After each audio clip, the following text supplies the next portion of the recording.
राधा रानी की कथा श्रवण करने से सभी प्रकार के पाप ताप संताप दूर हो जाते हैं। राधा रानी की कथा इस प्रकार से है। भगवान कृष्ण और राधा रानी गोलोक धाम में रहते थे। गोलोक धाम सभी दिव्य धामों में से ऊपर है।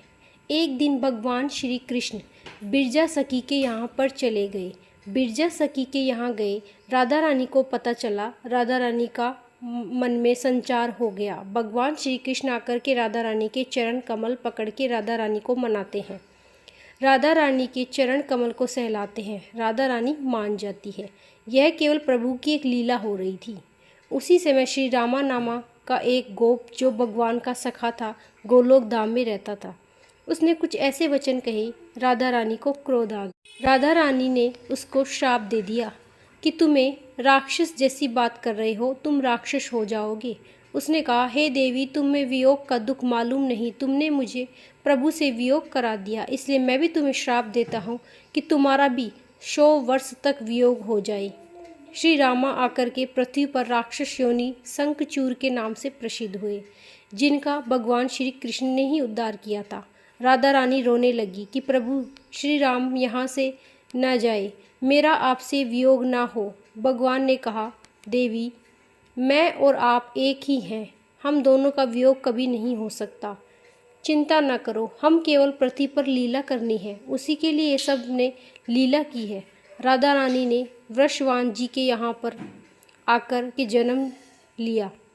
माता कीर्ति के यहाँ पर कहा जाता है कि राधा रानी प्रकट हुई थी।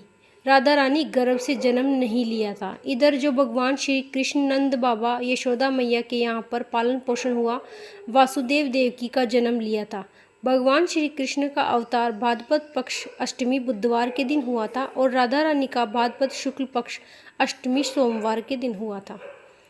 दिन के 12 बजे राधा रानी का जन्म अवतार हुआ था। भगवान श्री कृष्ण का रात्रि में 12 बजे हुआ था। इधर देव ऋषि नारद जी भी मन में विचार करने लगे, श्री कृष्ण अवतार हुआ तो राधा रानी का भी अवतार अवश्य हुआ होगा। ब्रज की गलियों में घूमने लगे। अचानक से एक रोशनी ने उन्हें खींच लिया, जो वृषभान के महल के अंदर जा रही थी। नारद जी वहाँ गए। वहाँ उन्होंने राधा रानी के दर्शन प्राप्त हुए। राधा रानी के दर्शन करके नारद जी धन्य हो गए और राधा रानी को प्रणाम किया।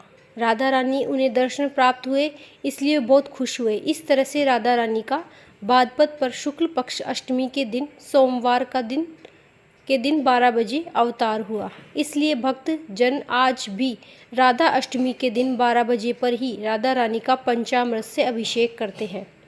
राधा रानी का श्रृंगार करते हैं, सुंदर सुंदर गहने पहनाते हैं।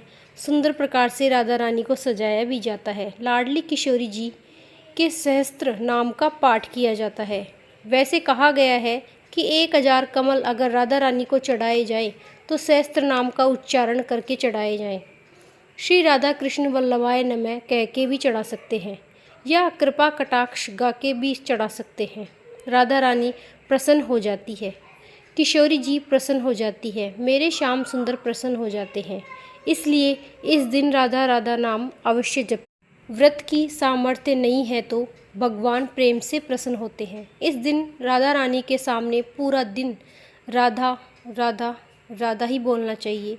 इस प्रकार से नाम उच्चारण से भी व्रत की जितनी शक्ति मिलती है। राधा रानी की कृपा दृष्टि आपके ऊपर बनी रहे। जय जय श्री राधे। यह था राधा रानी का छोटा सा परिचय, जो मैंने एक आपको कहानी के रूप में बताया है। राधा अष्टमी की व्रत कथा भी हम आपको इसी चैनल पर ज़रूर सुनाएंगे और राधा अष्टमी की व्रत विधि और राधा के नाम के जाप कैसे कर सकते हैं वो हम इसी चैनल पर आपको बताएंगे। चैनल को लाइक, सब्सक्राइब, कमेंट में जय माता दी जरूर।